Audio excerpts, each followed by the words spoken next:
I was bleeding in an emergency room when a nurse quietly told me they couldn't help me. Not because my injuries weren't serious, but because legally I had died 8 years ago. My name was on a death certificate, my benefits were already paid, and the person who signed it was my mother. I found out I was legally dead on a Tuesday morning under fluorescent lights that made everyone look slightly unreal. The nurse at the front desk smiled the way people do when they're trained to be kind. She asked for my name and date of birth. I gave them without hesitation. I'd said them my whole life. She typed, nodded once, then stopped.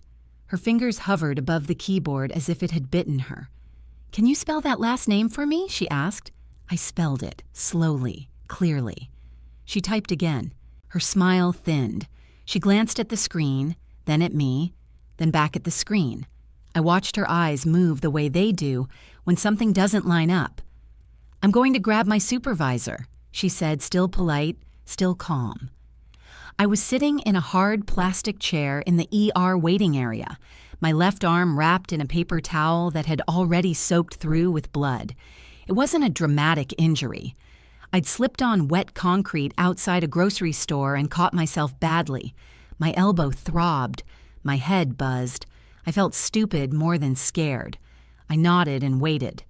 People around me coughed, groaned, argued softly on their phones. A TV mounted in the corner played a daytime talk show with the sound off. Everything felt normal enough that I didn't think twice about it. The supervisor was a middle-aged man with tired eyes and a badge clipped too high on his chest. He looked at the screen before he looked at me. That was the first thing that made my stomach drop. "Ms. Carter," he said carefully, as if testing the weight of my name.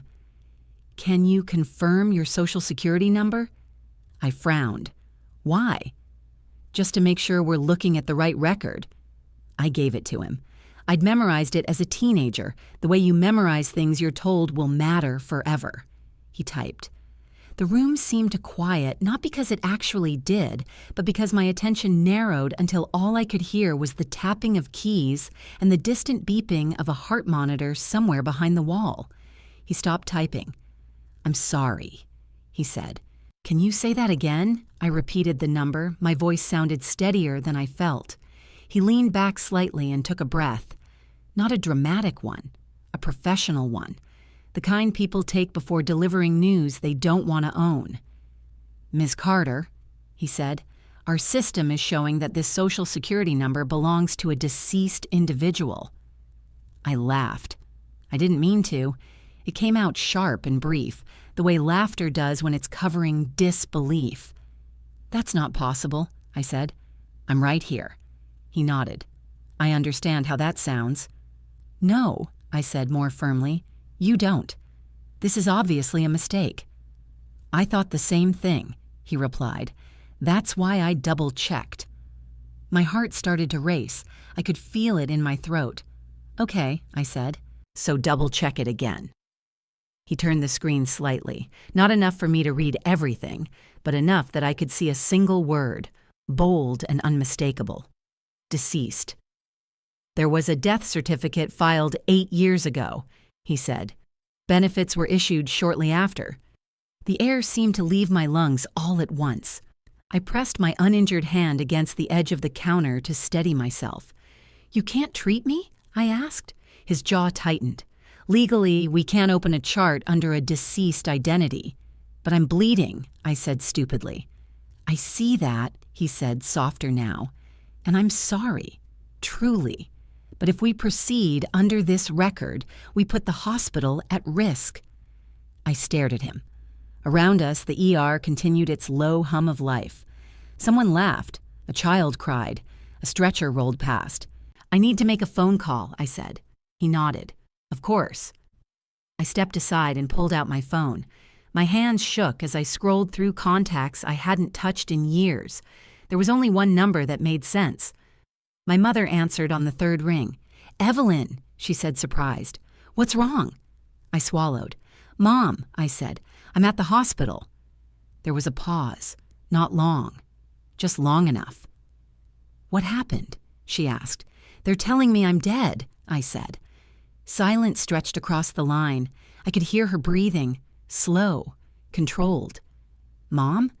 Where are you?" she asked. "At the ER on Maple Street," I said. "They say my social security number belongs to someone deceased. They won't treat me." Another pause, this one heavier. "Evelyn," she said finally, "you shouldn't be there." The words landed wrong. Not concern, not panic, instruction. "What do you mean I shouldn't be here?" I asked. "You need to leave," she said, "right now." "Mom," I said, my voice cracking despite my effort, "what is going on?" She exhaled, long and tired. "I told you this would be complicated if you ever came back." Came back. The phrase echoed in my head. "I never left," I said. "I've been alive this whole time." "Yes," she said quietly. "I know." Something cold settled in my chest. "Did you do this?" I asked. Another breath, slower this time. "I did what I had to do," she said. The supervisor cleared his throat behind me. I turned and saw him holding a single sheet of paper. "Ms. Carter," he said gently, "I printed the record for you. You'll need to speak with Social Security or a legal professional to resolve this." I took the paper with my good hand. My eyes scanned it automatically, as if my brain still believed this was all a misunderstanding, waiting to be corrected. Name: Evelyn Marie Carter. Date of death: 8 years ago. Cause: accidental. Filed by: Margaret Carter. My mother's name stared back at me in clean black letters. "I have to go," I said into the phone. "I'm coming to get you," my mother replied quickly. "No," I said. "Don't." I ended the call before she could respond. I walked out of the hospital with my arm still bleeding, the paper folded so tightly in my fist it creased along my palm. The automatic doors slid open and closed behind me, sealing the building and its version of reality away. In the parking lot, I sat in my car and stared at the steering wheel, trying to breathe like a normal person. Every memory I had of my life lined up in my head, demanding proof. Birthdays, jobs, rent payments, friendships. The way my body had moved through space for nearly 3 decades. I was alive. But somewhere, in a system that mattered more than breath or blood, I had been buried. And the person who signed my death certificate had tucked me into bed every night and kissed my forehead before turning off the light. I didn't die in an accident. I died in a decision.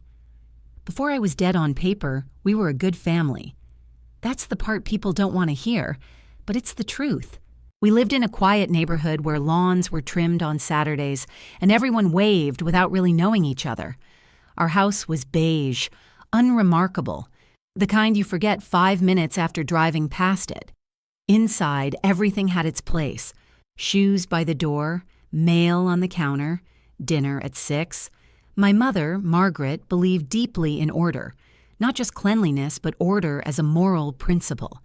If things stayed in their lanes, nothing truly bad could happen. That was her faith. My sister Lily fit perfectly into that world. She was younger than me by 3 years, but people always noticed her first. She had a soft voice, a careful smile, the kind of face teachers remembered long after the school year ended. She got good grades without seeming to try. She volunteered. She apologized even when she wasn't wrong. When people talked about our family, they talked about Lily's future. I was the other daughter, the reliable one, the one who didn't cause worry. I learned early that praise came quietly when you didn't need anything, when you handled things yourself, when you made life easier for everyone else. Margaret used to say it like it was a compliment. "You're strong," she'd tell me. "You've always been strong." At the time, I believed that was love. My father died when we were younger, not dramatically, not tragically enough to shape a movie, a heart attack on an ordinary morning. After that, it was just the 3 of us, orbiting around the routines that kept Margaret upright. She held the family together with lists, expectations, and the unspoken rule that problems were to be managed quietly. Lily never broke that rule. Not until the night everything changed. It was late, close to midnight. I was half asleep when the phone rang. Margaret answered it in the hallway, her voice low. I remember the way the light from the kitchen cut a thin line across the carpet as she stood there listening. She didn't cry. She didn't scream. She sat down at the table and pressed her hands flat against the wood, as if grounding herself to something solid. "Evelyn," she said, "get dressed. We need to go." The drive was silent. Streetlights passed in steady intervals. Lily sat in the back seat, knees pulled to her chest, staring at nothing. Her face looked wrong, too pale, too still. At the police station, the air smelled like burnt coffee and disinfectant. A man with tired eyes explained the situation in clipped sentences. There had been an accident, another car, someone badly hurt, an investigation. Lily hadn't been drinking. She hadn't been speeding, but she had panicked. She had made the wrong choice at the wrong second. As the words sank in, Lily started to shake, not sobbing, shaking, like her body was trying to escape itself. "I didn't mean to," she kept saying. "I didn't mean to." Margaret wrapped her arms around her and held her tight. I stood a few feet away, watching my mother's face change, not with grief, with calculation. This wasn't about what Lily had done. It was about what it would do to her future. Back home, the house felt smaller, the walls closer. Lily locked herself in her room. I could hear her pacing, then crying, then going quiet. Margaret sat at the kitchen table long after midnight, staring at the same spot on the surface as if an answer might appear there. "She can't survive this," she said suddenly. I looked up. "What?" "If this follows her," Margaret continued, her voice tight, "if there's a record, if colleges see it, if employers see it, it will ruin her." "Mom," I said carefully, "it was an accident. There are lawyers. There are processes." She shook her head. "You don't understand how this works." "I understand that she needs help," I said. "She needs protection," Margaret corrected. The word hung between us. In the days that followed, Lily barely ate. She stopped answering messages from friends. Once, I found her sitting on the floor of her room, back against the bed, staring at her phone with tears running silently down her face. "I don't want to be here anymore," she whispered when she noticed me. I sat down next to her and held her hand. I told her it would be okay, even though I didn't know how, even though no one had explained anything yet. Margaret watched all of this with a kind of quiet urgency. She made phone calls behind closed doors. She took notes. She asked questions she didn't ask out loud. One night, after Lily finally fell asleep, Margaret poured herself a glass of water and said, "There are ways to make this go away." I frowned. "What do you mean?" "There are ways," she repeated, "but they require sacrifice." I waited for her to explain. She didn't. Instead, she looked at me with an expression I didn't recognize at the time. Not anger, not fear, assessment. "You've always understood what needed to be done," she said. "You don't panic." Something in my stomach tightened. "What are you saying?" I asked. She stood up and put her glass in the sink. "I'm saying that sometimes, in a family, one person has to carry more weight." I thought she meant emotionally. I thought she meant support. I nodded because that's what I'd always done. "I can handle it," I said. Margaret looked relieved. Not comforted, relieved. That was the moment, though I didn't know it yet, when the rules changed. Not because of the accident, but because my strength had just been redefined as usefulness. The night of the accident didn't end when we left the police station. It stretched itself thin over the days that followed, seeping into everything. Lily stopped going to school. At first, it was just a few days, then a week, then longer. Margaret called the administration and spoke in the calm, controlled tone she used when she wanted something handled quietly. Stress. Family emergency. Nothing permanent. Nothing permanent was her favorite phrase. The house fell into a strange rhythm. Lily slept during the day and wandered the halls at night. I could hear her footsteps pacing from my room, back and forth, like she was measuring the distance between who she had been and who she was becoming. One evening, I found her sitting at the kitchen table, staring at a stack of unopened mail. "I can't breathe," she said without looking up. I pulled out a chair and sat across from her. "You're breathing right now."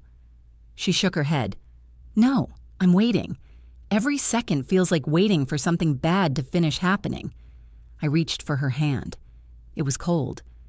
"What if they hate me forever?" she asked. "What if everyone knows?" "They won't," I said automatically. "This isn't the end of your life." She finally looked at me then, eyes red and hollow. "What if it is?" Margaret stood in the doorway listening. I hadn't noticed her come in. She watched Lily with an intensity that made my skin prickle, like she was studying a problem with only one acceptable solution.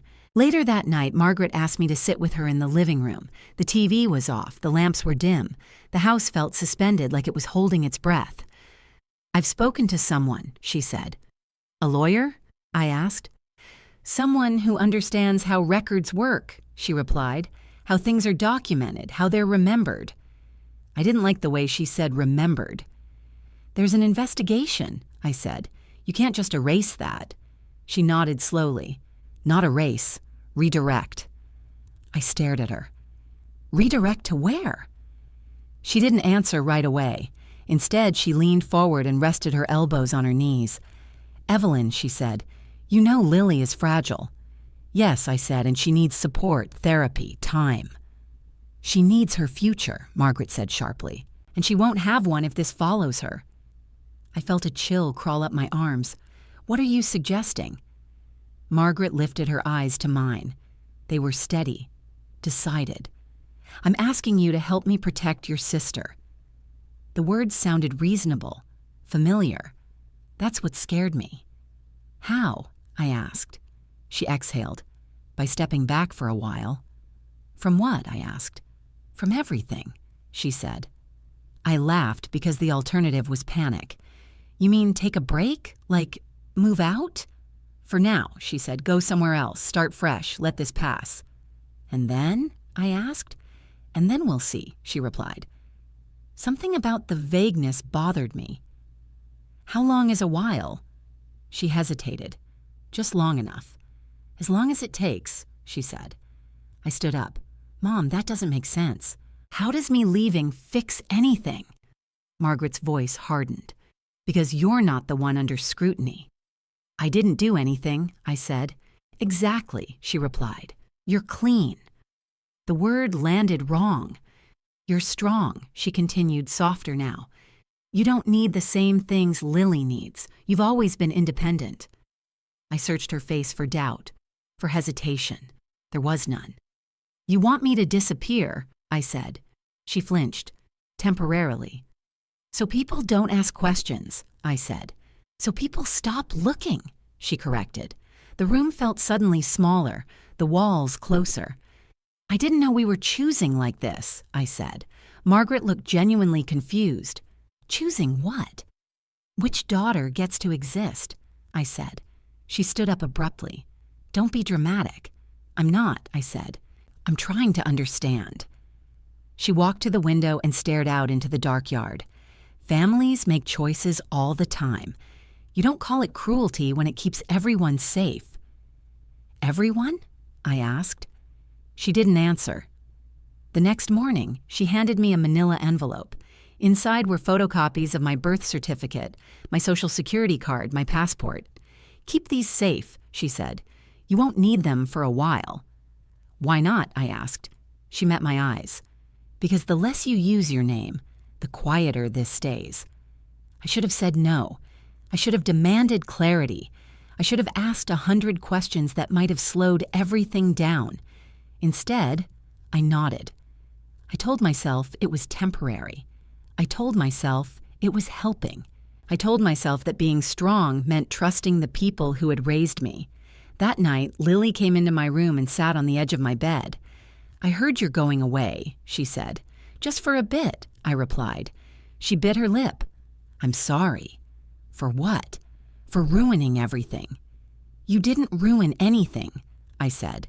She looked at me like she didn't believe that, like she didn't believe anything could ever be okay again. "I don't know how to live with this," she whispered. I hugged her. "You don't have to figure it out tonight." She nodded against my shoulder. "You're a good sister." The words should have warmed me. Instead, they felt like a farewell. When she left the room, I sat on my bed and stared at the envelope in my hands, my name printed neatly on every page. Proof that I existed. Proof that, for now, I was being asked not to. At that point, I still believed I was choosing to help. I didn't yet understand that the choice had already been made. Leaving didn't happen all at once. It happened in small, reasonable steps that didn't feel dangerous until they were irreversible. Margaret said it would be easier if we didn't make a scene. No goodbyes with neighbors. No explanations. Just a quiet adjustment. I packed a single suitcase and a backpack, clothes, a few books, nothing sentimental. She watched from the doorway, arms folded, correcting me when I reached for things she decided I didn't need. "That stays," she said when I picked up a framed photo from my dresser. "It's mine," I replied. "It draws attention," she said, and took it from my hands. The first night away, I stayed in a cheap motel near the highway. The room smelled like cleaner and something sour underneath it. I lay on the bed fully dressed, staring at the ceiling, listening to cars rush past outside like the rest of the world had places to be. Margaret called once. Just once. "Did you arrive?" she asked. "Yes." "Good. Don't use your name when you check in anywhere. Cash if you can." "For how long?" I asked. She paused. "We'll talk soon." She didn't say "I love you." I didn't notice that until later. I found an apartment in another state, one that didn't ask many questions, month to month. No lease in my name. The landlord was happy as long as the rent arrived on time. I took a job under the table at a small warehouse. Long hours, minimal conversation. It felt temporary, which made it tolerable. Every few weeks, I called home. Lily rarely came to the phone. When she did, she sounded lighter, her voice steadier. "I'm doing better," she said once. "Mom says things are calming down." "That's good," I replied. Margaret's updates were brief and carefully phrased. No investigation details, no timelines, just reassurance. "Stay where you are," she told me. "This is working." Working. Like a machine running smoothly as long as no one looked too closely at the missing parts. I tried to keep track of time, but days blurred together. I stopped using my ID altogether. I didn't apply for anything, didn't plan anything. I existed inside a narrow lane where nothing official could touch me. Once, I went back to the house to pick up a box of winter clothes. Margaret insisted I come late, after dark. The door opened to a space that looked familiar and wrong at the same time. The furniture had shifted. The air smelled different, like my absence had made room for something else. My bedroom door was closed. "What's in there?" I asked. Margaret's hand tightened on the doorframe. "We changed it." "Changed it how?" "It's Lily's study now," she said. "She needed the space." I didn't argue. I didn't ask to go in. I nodded, because that's what I did when things were already decided. As I walked down the hallway, I noticed the family photos, graduation pictures, holiday snapshots. A frame where my face used to be now held a group shot cropped tighter than I remembered. No one had crossed me out. They had simply adjusted the margins. A few weeks later, Margaret called me in the middle of the night. "It's done," she said. My heart jumped. "What's done?" "There was an accident," she said, "on the interstate." I sat up in bed. "Who?" She didn't answer immediately. I could hear paper shuffling on her end, a television murmuring in the background. "They used your name," she said finally. The room tilted. "What do you mean they used my name?" I asked. "There was a body," she continued, her voice strangely even. "Identification was complicated, but it's resolved now." "Resolved how?" I asked. "With paperwork," she said. "Everything's official." I pressed the phone hard against my ear. "Mom, say it." "You're dead," she said quietly. The words didn't register right away. They floated, detached, like something said about a stranger. "That's not funny," I said. "It's not meant to be," she replied. I slid off the bed and sat on the floor, my back against the wall. "You told me this was temporary." "It is," she said quickly. "In practice, you're still here." "On paper," I said. "I'm gone." She hesitated. "Paper matters." "How could you do this without telling me?" I asked. "We didn't have time," she said. "And the less you knew, the safer it was." "For who?" I asked. "For Lily," she said. I closed my eyes. "You killed me." "No," she snapped. "Don't say that." "What else do you call it?" I asked. Silence filled the line. Not regret, not shock, just acceptance. "There will be benefits," she said eventually. "That will help with legal costs, with Lily's future." I laughed, sharp and hollow. "So my death is funding her life now?" "Don't be cruel," she said. I ended the call without another word. In the days that followed, I tested the edges of my new reality. I tried to open a bank account. Denied. I tried to renew my phone plan. Error. I tried to access my old email tied to my name. Locked. It was like watching doors close one by one, quietly, efficiently. I stood in front of a mirror and said my name out loud just to hear it. Evelyn Carter. It sounded the same. I looked the same. I felt the same. But somewhere else, a version of me had been sealed in a file, stamped and processed, and put away. I wasn't missing. I was accounted for. And the worst part was knowing that everyone who mattered had agreed to it. The first time I saw my name in print after my death, it was in a local news article I wasn't supposed to read. I found it by accident. A co-worker at the warehouse had the news open on his phone during a break, scrolling while chewing on a sandwich. I glanced over without thinking, the way you do when your brain is half somewhere else. There it was, a headline about a highway collision, a short paragraph, a name I recognized too well, Evelyn Carter, pronounced dead at the scene. For a second, my mind refused to connect the dots. I leaned closer, my pulse pounding so loudly I could hear it in my ears. The article was brief, no photo, no backstory, just facts arranged neatly, efficiently, age, time of death, cause. Next of kin notified. I stepped back so fast I nearly tripped. "You okay?" the coworker asked. "Yeah," I said, "just dizzy." I went to the bathroom and locked myself into a stall. The smell of industrial cleaner burned my nose. I pulled out my phone and searched my name. More results came up, a traffic report, a public record listing, a scanned death certificate. I stared at the screen until my vision blurred. This wasn't a rumor. This wasn't a cover story. This was a full documented ending. I called my mother. She answered like she'd been waiting. "You saw it," she said. "You told me there was no time," I said. "You told me this was for my safety." "It still is," she replied. "There's a body," I said. "Whose body is it?" She didn't answer right away. "I don't know," she said finally. "Someone unidentified. That's how these things happen." "That's a lie," I said. "Someone always knows." Her voice sharpened. "This is bigger than that." "No," I said. "It's exactly that. Someone died so I could disappear cleanly." She inhaled sharply. "You're making this harder than it needs to be." "Harder for who?" I asked. "For Lily," she said, "for the family."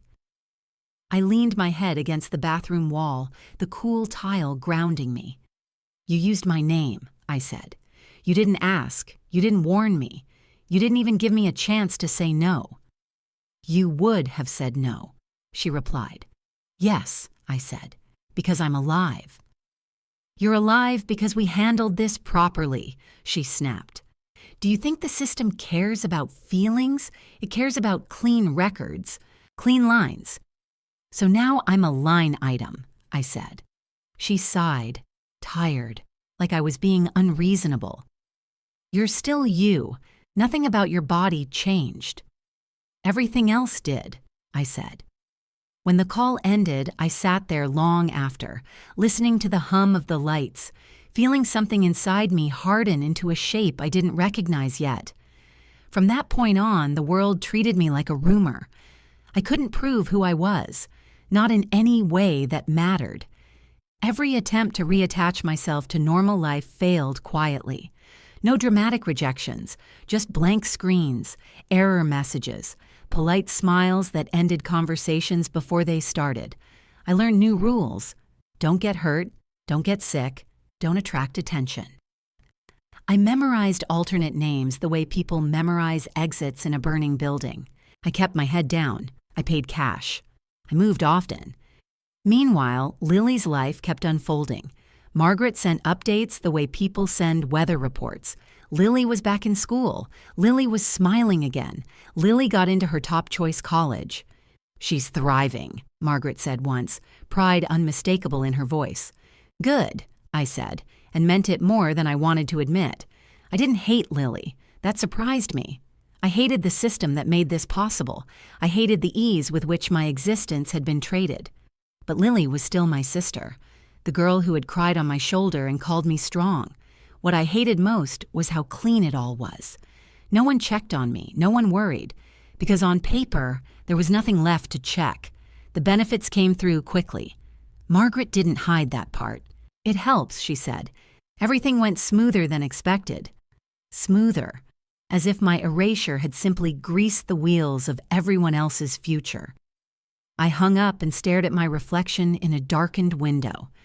I tried to imagine what the world thought had happened to me. A tragic accident. A life cut short. Something people could shake their heads over before moving on. There was comfort in that story. The truth was messier, less sympathetic, harder to explain at dinner parties. I wasn't gone. I was inconvenient. That was when I stopped thinking of this as something that would be undone. This wasn't a pause. This was a replacement. And the longer it went on, the more I understood that my silence wasn't protection. It was consent. Living without permission changes the way you measure risk. When you're officially alive, danger feels abstract, something unlucky that happens to other people. When you're dead on paper, danger becomes logistical.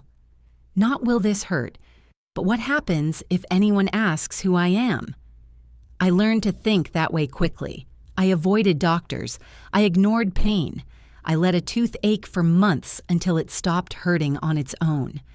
I treated every cough like a test of endurance.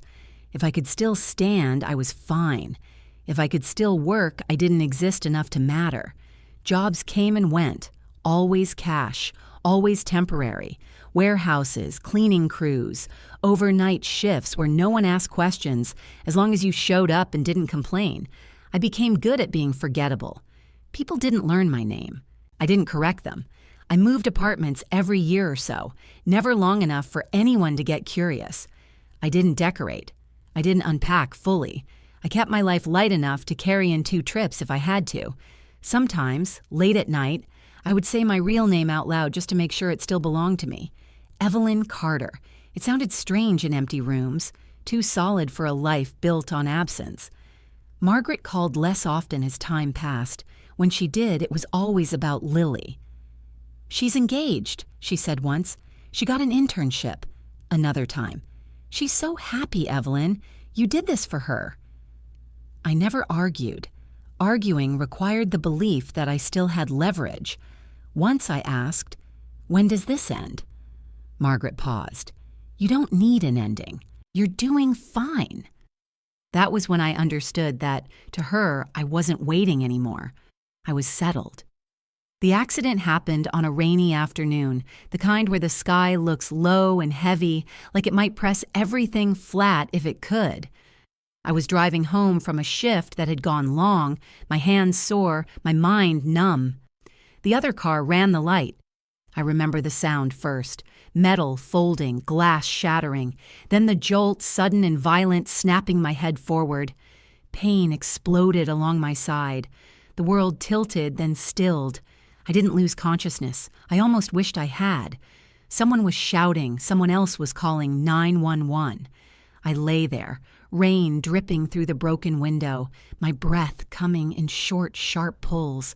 An EMT knelt beside me. "Can you tell me your name?" The question hit harder than the crash. I hesitated, just a fraction of a second. Long enough. "What's your name?" he repeated, louder now. I gave him one of the names I kept in reserve.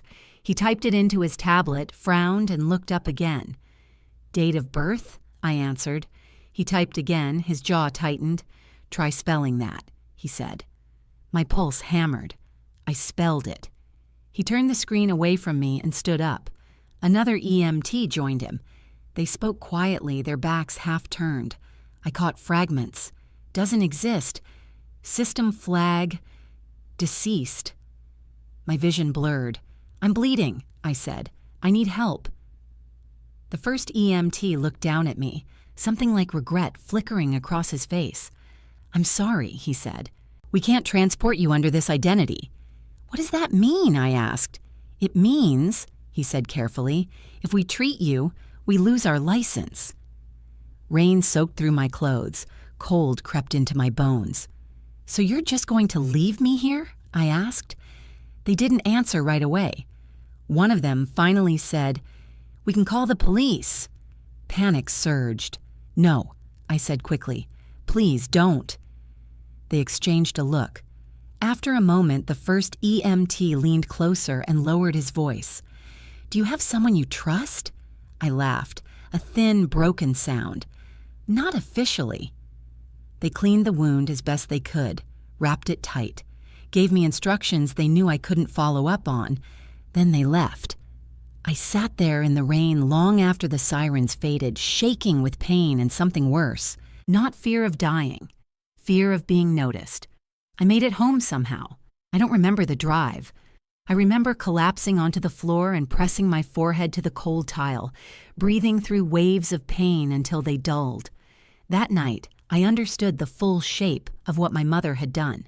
She hadn't just erased my past, she had removed my right to emergency. From that day on, every ordinary activity carried an edge. Slipping on ice, choking on food, being in the wrong place at the wrong time. Death wasn't the threat. Exposure was. Weeks later, I called Margaret. I could have died, I said. She was quiet, then, but you didn't. They wouldn't treat me, I said. They said I don't exist. Another pause. You knew this wouldn't be easy. I didn't know it would be lethal, I said. Her voice cooled. You're exaggerating. I closed my eyes. If I disappear completely one day, no one will look for me. That's not true, she said quickly. Who would? I asked. Silence answered for her. When the call ended, I didn't cry. I didn't scream. I sat very still and felt something settle into place. I wasn't hiding anymore. I was being tolerated by the world only as long as nothing went wrong. And the people who were supposed to protect me had decided that was an acceptable risk. That was the moment I stopped waiting for permission to come back. I didn't know how yet, but I knew I couldn't stay dead forever. I went back to my mother's house without telling her first. It wasn't planned. I didn't wake up that morning with a decision fully formed. I just drove until the familiar streets started to appear, until my hands remembered turns my mind hadn't given them permission to make. The neighborhood looked exactly the same. Same trimmed hedges, same flags on porches, same illusion that nothing important ever happened here. I parked 2 blocks away and walked the rest. Old habits. I didn't want my car in front of the house. I didn't want to announce myself. The front door opened on the first knock. Margaret froze when she saw me. For a moment, neither of us spoke. She looked older than I remembered. Not fragile, just thinner around the edges, like something had been stretched too long. You can't be here, she said finally. I know, I replied. That's why I came. She stepped aside reluctantly, glancing down the street before closing the door behind me. The lock clicked, loud in the quiet house. Inside, everything smelled the same. Lemon cleaner, coffee, familiarity pressed in from all sides, almost painful in its normality. You should have called, she said. So you could tell me not to come? I asked. She didn't answer. I walked into the living room. The furniture was the same, but it had been rearranged slightly. Subtle changes, optimizations, the kind that suggested my absence had allowed things to settle more comfortably. Where's Lily? I asked. She's out, Margaret said quickly. You can't see her." "I didn't say I wanted to," I replied. That wasn't entirely true, but it was close enough. I moved down the hallway. Margaret followed, tense, like she was tracking a problem she couldn't fully control anymore. When I reached my old bedroom door, I stopped. "This was mine," I said. "Yes," she replied. Past tense. I opened the door. The room had been transformed. New desk, new shelves, soft lighting. Lily's handwriting taped to the wall in neat notes and affirmations. There was no trace of me. No dent in the carpet where my bed had been. No marks on the wall from posters I'd once hung crookedly. I stood there, absorbing it. "You didn't just move me out," I said quietly. "You erased me." Margaret folded her arms. "You weren't supposed to see this." "That's the point," I said. We stood in silence. The house felt like it was holding its breath again. "I had to make it real," she said eventually. "For her." "For who?" I asked. "For Lily or for you?" Her jaw tightened. "Don't turn this into something ugly." "It's already ugly," I replied. "You just don't have to look at it." She turned away, walking back toward the kitchen. I followed. On the wall near the dining table hung a large framed photo from years ago. A family picture, smiling faces, arms around shoulders. I stepped closer. I was there, but only barely. The photo had been cropped, not sloppily, carefully. My shoulder removed, my arm trimmed away. The frame adjusted so the remaining image looked intentional. I stared at it longer than I should have. "You didn't even leave the old pictures," I said. Margaret poured herself a glass of water with shaking hands. It was confusing for her. "So was lying," I said. "In the way." Her eyes flashed. "I wanted in the way." Her eyes flashed. "I wanted to protect my child." "You had two," I said. The words hung between us, heavy and undeniable. "She needed me," Margaret said. "She needed stability." "And I didn't?" I asked. "You didn't need it the same way," she replied without hesitation. That was when something inside me finally stopped arguing. I sat down at the table, suddenly exhausted. "Do the neighbors know?" I asked. She stiffened. "Know what?" "That I'm dead," I said. "No," she said quickly. "Of course not." "But they think I moved away," I said. "Yes." "And if they saw me right now?" I asked. Her silence answered before she did. "It would raise questions," she said carefully. "So I'm not welcome," I said. "Not because I'm dangerous, because I'm inconvenient." Margaret looked at the floor. "You're making this harder than it has to be." "That's what you said when you killed me," I replied. She flinched. "I did not kill you."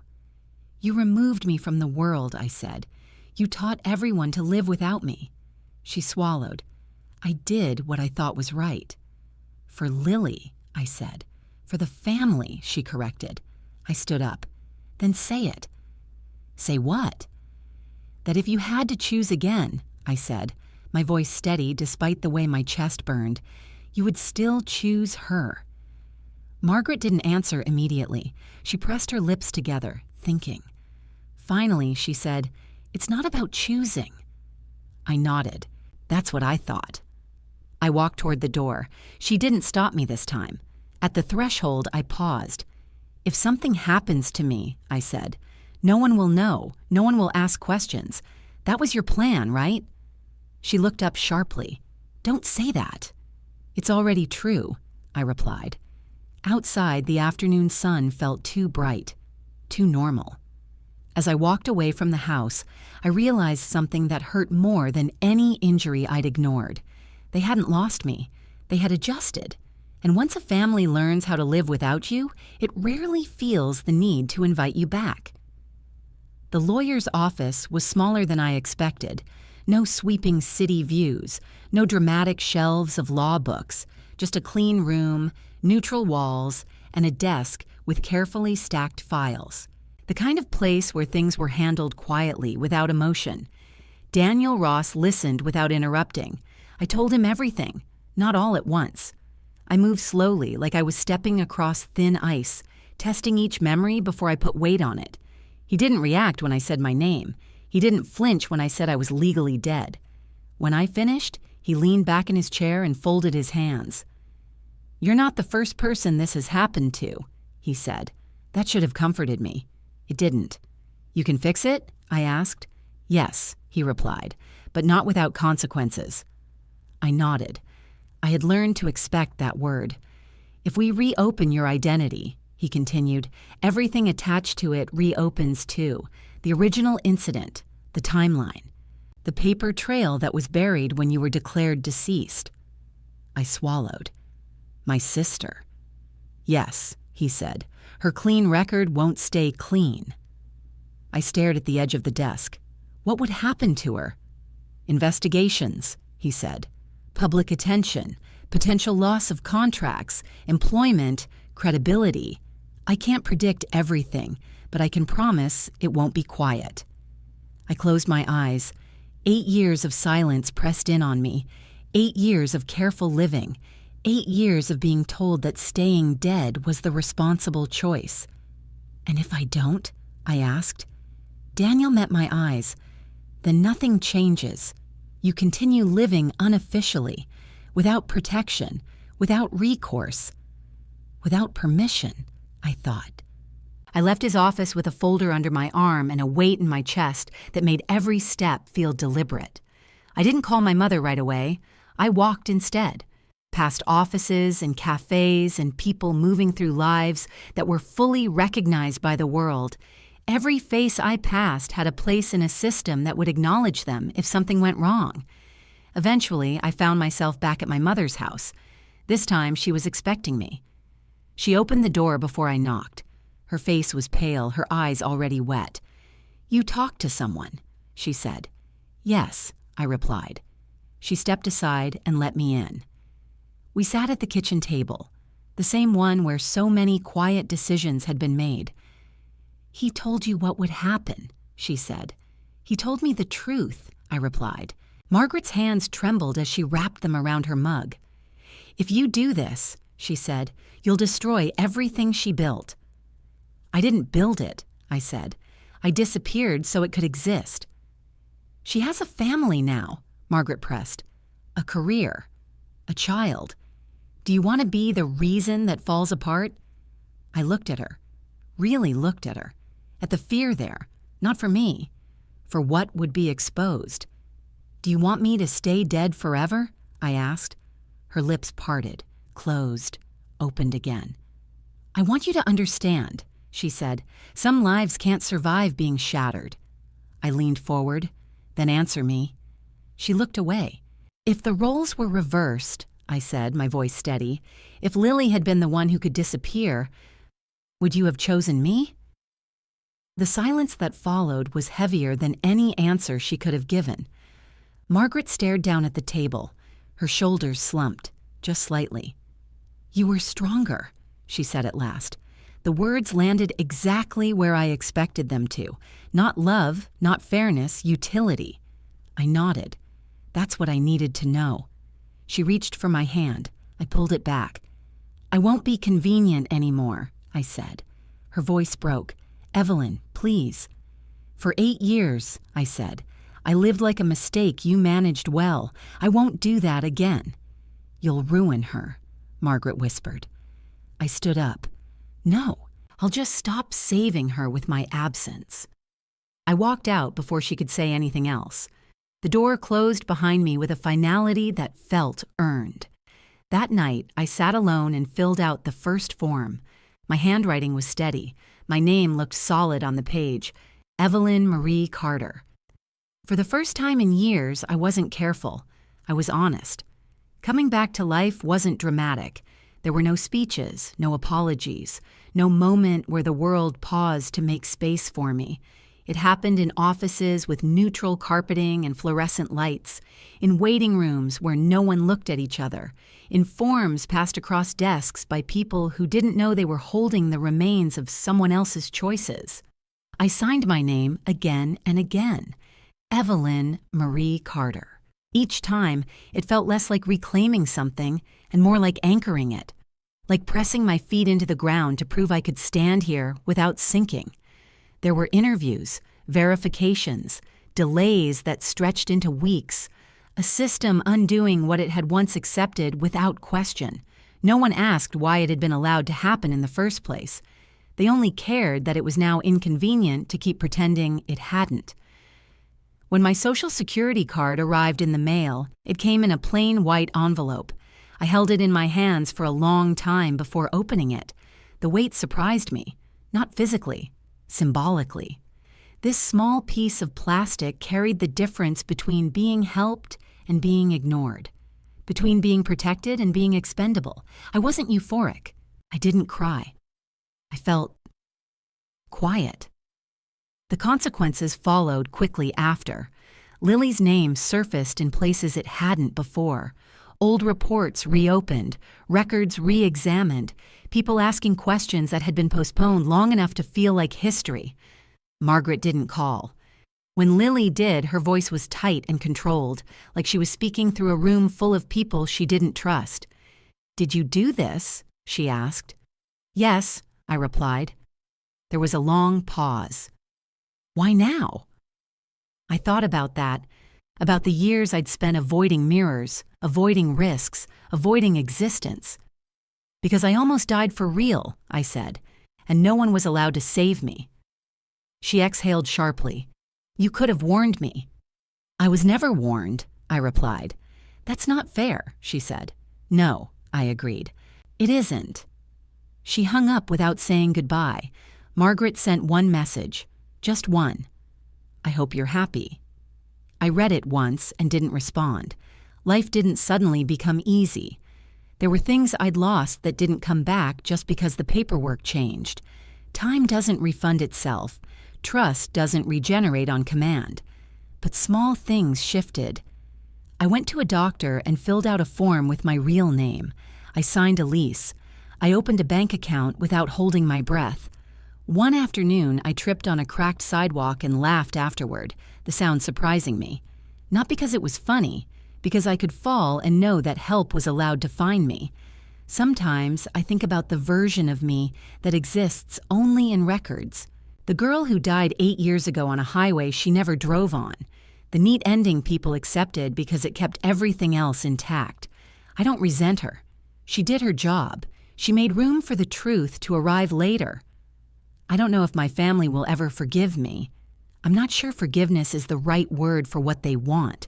Forgiveness implies I did something wrong. All I did was stop cooperating with my own erasure. People ask if I regret it.